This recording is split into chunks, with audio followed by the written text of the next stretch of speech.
هیچ بەنزیخانەک ناتانی لە خۆیەوە برێ خلاص بەوە ئەمە تەماشای خەزانەکان دەکەین.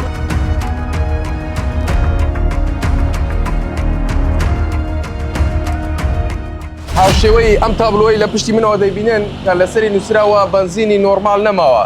دەنووسرێت ئەمە بۆتە کێشەیەکی گەورە بۆ هاوڵاتیان.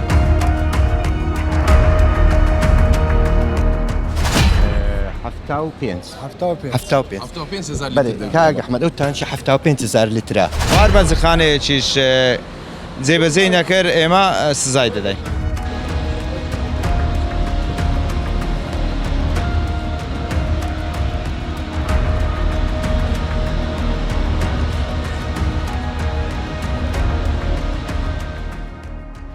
لە نێو بەنزیخانەکانی هەولێر چی دەگوزارێت؟ سڵاوتان لێبێت ئەحمەد هەرکیم لە بەرنامەی چی دەگوزارێت لە پایتەخت میدیا ئەمڕۆ بە وردی بەدواداچوون بۆ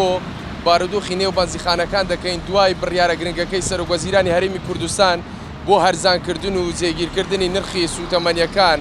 بە دیاریکراوی نرخی بنزین بە هەموو جۆرەکانیەوە چ لە نۆرمال و چ لە سۆپار و چ لە مەحەسەنیش. ئینجا لیژنەکانی چاودێری و بەدواداچوون لە بەڕێوەبەراتی نەوت و کانزاکان هاتوون یەک بە یەکی بەنزیخانەکانی شاری هەولێر بەسەر دەکەنەوە پشکنینیان بۆ دەکەن و چاودێریان دەکەن لە ئەگەری بوونی حاڵەتی نەخوازراوە و پابەند نەبوون بە بڕیارەکانی جێگیربوونی نرخەکان و دەستکاریکردنی کوالەتی بەنزینەکان لێپێچینەوەی توندیان لەگەڵ دەکرێت و پایتەخت میدیا زانیویەتی کە دەگاتە سزای داخستنی بەنزیخانەکانیش. اینجا لەگەڵم بن لەگەر لیژنەکانی چاودێری و بەدواداچوون دەچین بزانی لە نێو بەنزیخانەکان چی دەگوزارێت. کاک سالار سڵاو دەبێ کاتت باش خۆش بێخوا بۆچی لە بەنزیخانەکانە ناوە ئێمە وەکو لیژنەی هەم نەوت و کانزاکان هەموو وەکو لیژنەی باڵای کۆنتترۆلکردنی نرخ و کوالیتی کە لە لەن پارێزگاری هەولێر دەرچووە ئێمە لێرە چی دەکەین پشکنینی کوالیتیەکەیان دەکەین زانانی عەدادەکانی تەواو دەدات و زایدەن ئەو بڕێی کە دوێنێ پێمان داون ئێستا چەندیان لە خەزانەکان ماوە و کەی دەستیان پێکردیا پشکنینی ئەو شتانە دەکەین. کاک سالار لە دوو ڕۆژی ڕابردوو گلەی زۆر لەوە دەکرێت کە دەستکاری کوالەتی بنزینەکان کرابێت بوو نمونە ئەو نۆرماڵی کە پێشتر هەبووە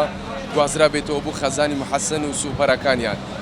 چۆن دەتوانن ئەمە کۆنتترۆل بکەن؟ بەڵێ ئێمە هەر لە ڕۆژی یەکەم کە بڕیارەکە دەرچوو ئێمە بەپێی ئەو پسپۆری خۆمان چەند ساڵە کە وەکو نەوت و کانزاکان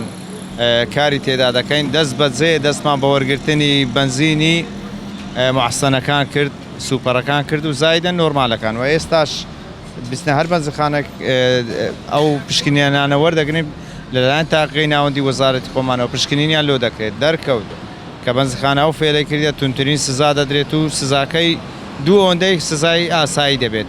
لەبەرەوەی بە تایبەتی ئەو بەنزیخانانەی کە بە حکومەت بنزینیان پێداوە و زۆر یعنی هەر لە یەکەم ڕۆژی دەرچوونی بڕیاری 850یەکە ئێمە بیرمان لەو ئیشە کردەوە دەست بەجێ زیاتر لە 150 بەنزیخانە هەر لەو ڕۆژی پشکنینمان لێ وەرگرت. کاک سالار هەر بەنزیخانەیەک پابەندی نرخ نەبێت ئەو نرخە دیاریکراوانەی کە هەیە ئێستا دەبینی ئەو لێرە 1500 بینی بەڵێ چ باڵێن ڕێکارێک دەگەنە بەرامبەر ئەو کەسانەی پابەندی بڕیارەکە نەبوون. هەر بەنزیخانەیەک پابەندی بەو نرخەی نەبوو کە لە نووسراوەکەی وەزارەتی سامانە سروشتیەکان هاتووە ئێمە دەست بەجێ دەست بە داخستنی بەنزیخانەکەی دەکەین و بەڵێ ئێمە گوتمان نابی لەو نرخە زیاتر بفرۆشن ئیدی ئەوەی کە لەوەی زیاتر بیتن ئێمە لێ پێچنەوەی یاسایی لەگە دەکەین.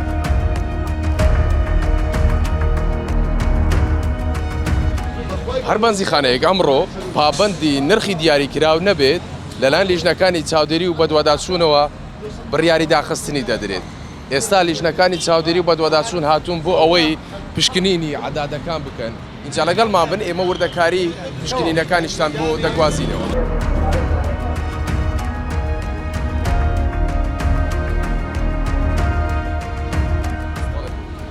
کاک مەسین سڵاو دەبێت بەخێر بێ سەرچاو خەریکی چێلەی ترۆمپاکانین کاک ئەحمەد لەوەی شفێران دڵنیا بنەوە ئەو عەدادەی کە بنزینی تێدەکا گێچەکەی تەواوە یان نا پێوەگەم کارەکەت پێم خۆشە بۆم باز بکەی با بەردەوام بێتن با بزانی بە چ شێوەیەکە ئەمە نسبەی جیاوازیەکەی دیاری دەکات ئەگەر بێت و فێڵێکی تێدا کرا بەڵێ بە دڵنیا بە سند بۆ دیاری دەکا بەدەلێتر ئێمە چێلەی دەکەین ئەگەر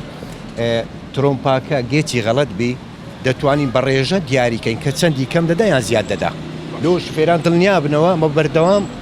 هو سامپل وەردەگرین ئەو هەر چێلەی ترۆمپاکان دەکەین گرنگجی ئەم کردارێکی ئێوە دەیکەن بۆ ئەوەی بزانە عەدادەکان تەواون یاننا بەرێ بە دڵنیایی شفێران دڵنیا دەکەینەوە کە ئەو لە هەر بەنزیخانەکە بەنزینی تێدەکا گێچەکەی تەواوە یان نا ئەو بڕی دەلیترەوە نییە؟ بەرێ بڕی دەریترە باشە با ببینیم بزانین لە شاشەکە شەکەر هاوکارم ئەمانە پیشان بدرێت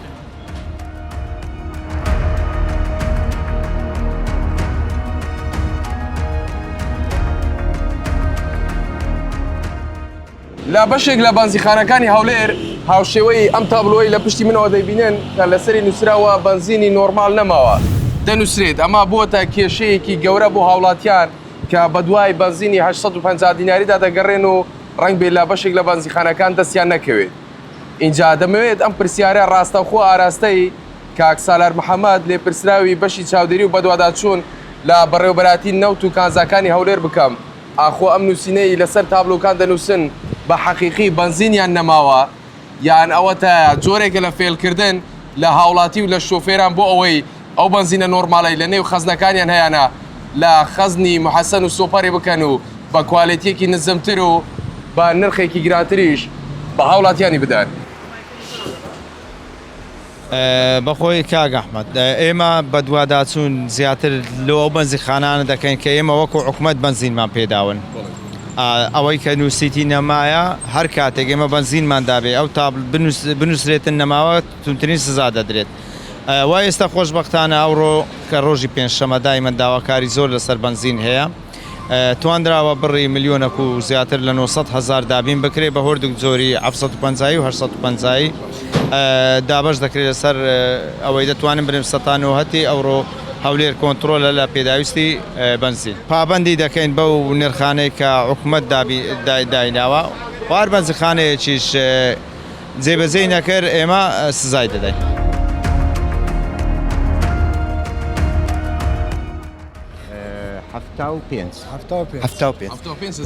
کاگ ئەحمەد ئەوتانشە 75,000 لیترە دانانی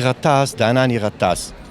لەبەر پیسی هەیە هەندێک دوور دادەنێ مەسەلەن ئێستا ئەو تانچە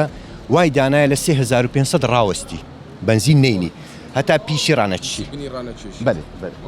ئەمە لێرەین هیچ بەنزیخانێک ناتانی برێت هیچ بەنزیخانێک ناتانی لە خۆیەوە برێ خلاص بەوە مە تەماشای خەزانەکان دەکەین سبەی جەدوەل بڵاو دەبتەوە ئینشاءالله ئەناگەدار کردەوە تاکو ئاخیر لتر دەیفرۆشێن بینە هەر بەنزیخانەکی ئەوانەی ئێمە بەنزینمان پێداوە مای بیتن لە کۆگاکانی ئێمە لێپێچینەوەی توندیان لەگەڵ دەکەین. کاک سالار بابەتێکی دیکە هەیە ئەگەر لەگەڵم بێت سوپاس دەکەم بابەتێکی دیکە هەیە زۆر باز دەکرێت لەلایەن خاوەنی بەنزیخانەکانەوە ئەویش ئەوەیە کە دەڵێن بەنزینمان لە 1400 دینارەوە کردوتە 850 زەرێکی زۆرمان کردووە بۆچیش قەرەبوویەکی ئەوانە نەکراوەتەوە ئایا ئێوە ساباتانەیە لەگەڵ دەکەن کاتێکیش کە نرخەکەی نزمە و بەرز دەبێتەوە ئەو کاتە خێر دەکرێت ئێمە ئەو داواکاری بەنزیخانەکانمان گەیاندۆ تا وەزارەتی سامانە سروشتیەکان کە بەنزیخانەکان بەرز زیانیان پێکەوتووە داواکارێکەمان بۆ بەرزکردنەوە هەر کاتێک بڕیارێک لە سەروی خۆمان بێ بۆ قەرەبووکردنەوە ئۆبامەش بە ئەوەی بە بەنزیخانەکان ڕادەگەین و جێبەجێ دەکەین.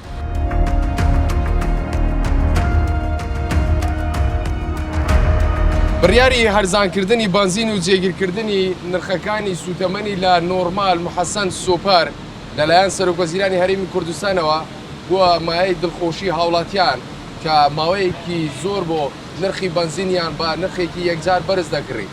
بەڵام ئێستا کە نرخەکان جێگیر کراون و نرخێکی ستاندارد و نزیک لە بەنزینی حکومی دانراوە ئەوەی کە ڕۆژانە بە 750 دینار بەسەر هاوڵاتیدا دابەش دەکرا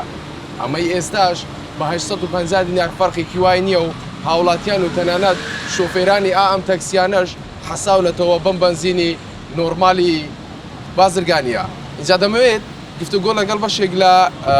با بڵێن شۆفێران بکەم بزانم ڕای ئەوان چییە لەسەر ئەم بڕیارەی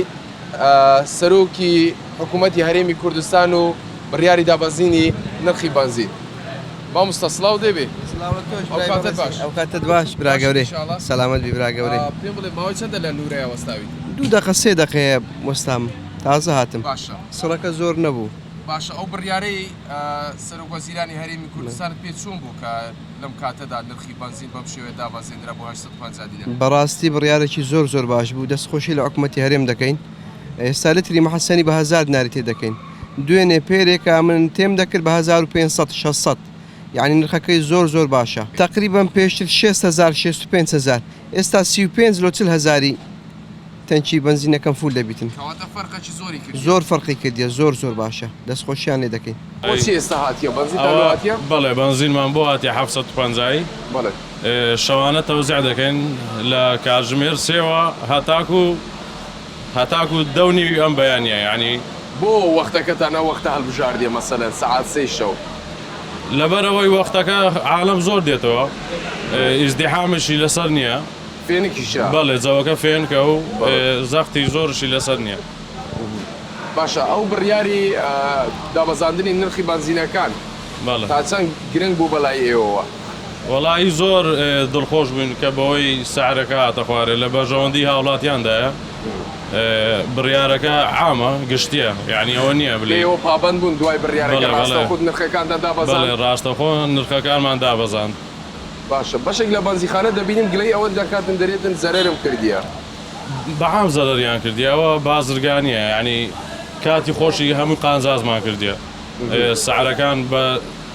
زیاد و کەمی دەکات ینی بەڵێ طبعا یعنی ئەو وەختی کە بۆ نمونە با بڵێن سوپەر بە 1200 دیناری بوو بووە 1900 دینار ئەو وەختانە قازانزە. بەڵێ قانزاز بە 1200 کاتێک بڕیارێکی دابەزینیش دەدرێت زەرەر دەکەیەوە هاوسەنجێک دروست دەکات. بەڵێ بەگشتی ینی تووشی زەرەر بوونە. باشە ئێوە بەرکەوتەتان زۆرە لەگەڵ هاوڵاتیە پێم بڵێ هاوڵاتیان چۆن دەڕوانە ئەم بڕیارە تا چەند دڵخۆشن پێی؟ وەڵی زۆر دڵخۆشن ینی هەر کەسێک دێتەوە بە بڕیارەکە زۆر دڵخۆشە و زەخت لەسەر بنزیخانەکان نەمایە ئێستا ژمارەی زیادی کردیە لە 21 بنزیخانەوە بوویتە 46 بنزیخانە 750 وەزعەکە باشتر بووە ینی ئەو زەختەی کە هەفتەی ڕابردوو زەختەی یەکجار زۆرمان لەسەر بوو.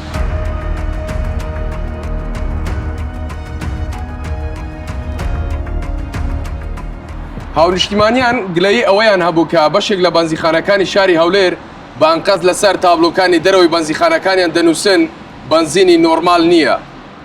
دوای هاتنی گلەیەکی زۆر بۆ پایتەخت میدیا و بەرنامەی چی دەگوزارێت ئێمە ئەوڕۆ بە دوواداچوونی وردمان کرد و لەگەڵ بەڕێوەبەراتی نەوت و کانزاکانی هەولێر بەشێک لە بنزیخانەکانی هەولێرمان بەسەر کردەوە. لیژنەکانی چاودێری و بە دوواداچوون هاوڵاتیان و هاونیشتیمانیانیان دڵنیا کردەوە لەوەی کە دەبێت هەموو ئەو بنزیخانانەی کە بنزینی بازرگانی دەفرۆشن پەیوەست بن بە بڕیاری سەرۆکوەزیرانی هەرێمی کوردستان و بە 850 دینار بنزینی بازرگانی بدرێت بە هاوڵاتیان. هەرچی نرخی سوپەر و محەسەنیشە دەبێت بە 1000 و 1200 دینار بدرێت بووە بە هاوڵاتیان. اینجا دەمەوێت ئەمە بە بینەرانی پایتەخت میدیا بڵێم ئەگەر تۆش دەتەوێت کێشە و گرفتەکانت بگات بەلایەنی پەیوەندیدار و چارەسەری بۆ بدۆزرێتەوە پەیوەندی بە بەرنامەی چی دەگوزارێت و ستافی پایتەخت میدیاوە بکەن.